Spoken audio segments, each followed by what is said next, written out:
ঈদের দিন মা মেয়ে কীভাবে চটজলদি রেডি হলাম, তারপর মাকে দেখতে চলে গেলাম। সেখান থেকে আবার শ্বশুরবাড়ির সব কাজ সামলে মায়ের বাড়িতে ঘুরতে এসে কোথায় কোথায় ঘুরলাম সেই ভিডিও নিয়ে আজকে হাজির হয়ে গিয়েছি। আর ঈদের সাথেই কিন্তু জড়িয়ে থাকে প্রচুর রান্নাবান্না। আমি যদিও আমার পার্সোনাল রান্নাগুলো খুব বেশি একটা শেয়ার করি না, তবে আমি সবসময় চেষ্টা করি গুছিয়ে আগে থেকেই সব কিছুর প্রিপারেশন নিয়ে রাখার। সেই জন্য রাতের বেলায় আমার যেসব ডেজার্ট আইটেমগুলো আছে সব রেডি করে ফেলেছিলাম। আর আমি যেহেতু তৃতীয় দিনের আগে কোনোভাবেই বাড়িতে আসতে পারবো না, তাই আম্মু ঈদের দিন দুপুর পর্যন্ত অপেক্ষা করলো আমাদের খাসিগুলো যাতে জানান আর ফিজা আসলেই জবাই দিবে। তো সেটাই করলো। আর আমিও আম্মাকে ঈদের মধ্যে রেডি হয়ে চটজলদি করে জাস্ট 20 মিনিটের জন্য দেখার জন্য চলে এসেছিলাম। আর ঘি আবার লেগে পড়েছে দুনিয়ার কাজে। ঈদের দিনের কাজ আর পরের দিনের কাজ আসলে যেহেতু 2 দিন কোরবানি দেয়, আমাদের বাসায় একটা বেশ ঝামেলা থাকে। সেই ঝামেলা মিটিয়ে ঈদের তৃতীয় দিন চলে আসলাম বাচ্চা কাচ্চা বোন সবাই মিলে মায়ের বাড়িতে।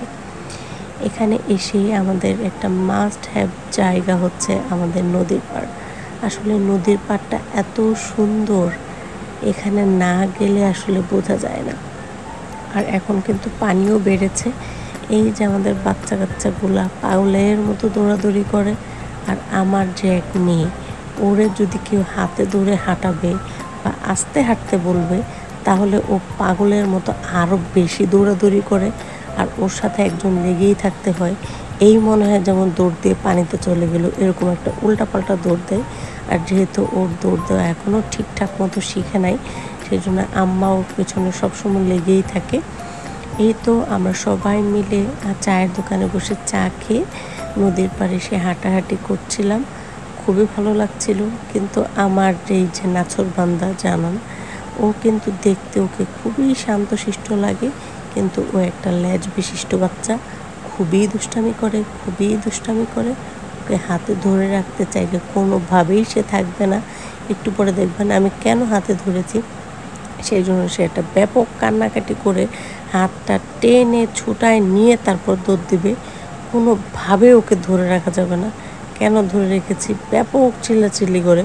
তো আমি ওপরে রাগ করে ছেড়ে দিছি। ছেড়ে দেওয়ার সাথে সাথে মারছে একটা দৌড়। তারপর যে আবার ধরলাম। তো এই হচ্ছে আমাদের ঈদ। বাচ্চা কাচ্চা নিয়ে আলহামদুলিল্লাহ ভালো আছি। মা বেঁচে আছে, আমাদের তো আর বাবা নেই। আর ওরকম দাদা দাদি নানা নানি কেউ নেই, একমাত্র মাই আছে।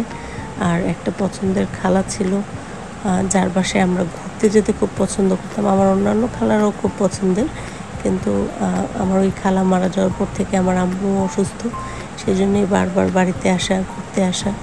আর এই হলো আমাদের ঈদ, আমাদের ভাই বোনদের। আমরা যেখানে একসাথে হই ওটাই আমাদের ঈদের দিন। আর কিছুক্ষণ পর হিমাল যখন পানিতে নেমে গেল, জানানের তো বিশাল কান্না, ও পানিতে নামবে।